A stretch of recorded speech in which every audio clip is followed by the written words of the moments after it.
কাজাখস্তান এমন একটা দেশ, এদেশে সকল শিক্ষা প্রতিষ্ঠান সরকারিভাবে পরিচালনা হয়। সাধারণ পাবলিকের কোনো টাকা লাগে না। ক্লাস 1 থেকে ইউনিভার্সিটি পর্যন্ত পাবলিকের কোনো ফি দিতে হয় না, কোনো খরচ লাগে না। এদেশের সরকারের কত সুন্দর নিয়ম দেখেন। বাঙালিরা যদি এদেশে আসে, যারা পড়াশোনা করতেছে এদেশের সরকারি ইউনিভার্সিটিতে, তারা ইউনিভার্সিটি থেকে আরও বেতন পায়। ফ্রিতে পড়তে পারেও, আর ইউনিভার্সিটি থেকে বেতন পায়। ইউনিভার্সিটিতে ভিসা ফ্রি করে দেয়।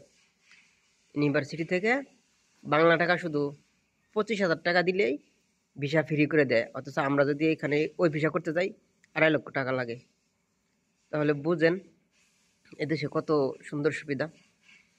আর এদেশের জনগণের গড় গড় ইনকাম মানে মাথা পিছু 32,000 মার্কিন ডলার। আর বাংলাদেশের মাথা পিছু কত টাকা ইনকাম? গড় বেতন এদেশে গড় বেতন হয় বাংলা টাকা 80,000 90,000 টাকা। এর উপরও আছে, এর কিছু নিচেও আছে, কিন্তু গড় বেতন 80-90,000 টাকা। বাংলাদেশ থেকে 18 গুণ বড় এই দেশটা।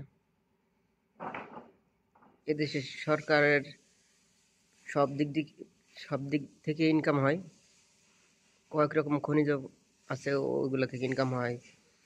তারপর আরও কৃষি পণ্য দিয়েও অনেক ইনকাম করতে পারে। আর এদেশে সরকার মানুষকে জমি ফ্রি দেয়, মানুষকে জমি ফ্রি দিয়ে দেয়। কত জমি করতে পারবে?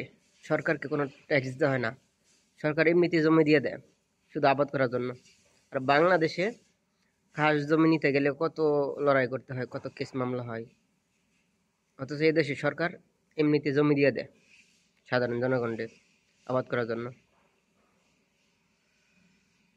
জমি পড়ে থাকে, কত যে পড়ে থাকে, ভালো ভালো জমি, আবাদ করার মানুষ নাই। এর জন্য সরকার মানুষকে, যারা আবাদ করতে চায় তাদেরকে এমনিতে জমি দিয়ে দেয়, কোনো ট্যাক্স দিতে হয় না, চাঁদা দিতে হয় না।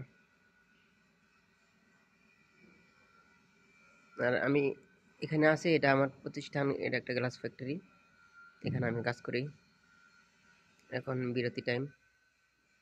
আমার কাজ হলো সপ্তাহে 5 দিন 10 ঘন্টা করে ডিউটি। বেতন আছে আলহামদুলিল্লাহ অনেক ভালো। এদেশে কাজের যে বেতনগুলা হয়, যদি আরব কান্ট্রিতে এমন বেতন পাওয়া যেত আর এমন ভালো ভালো কাজ পাওয়া যেত, মানুষের 10 লাখ টাকা করেও আরব কান্ট্রিতে যাইতে রাজি হইতো। ঠিক আছে, রাখি আজকের মতো এখানেই।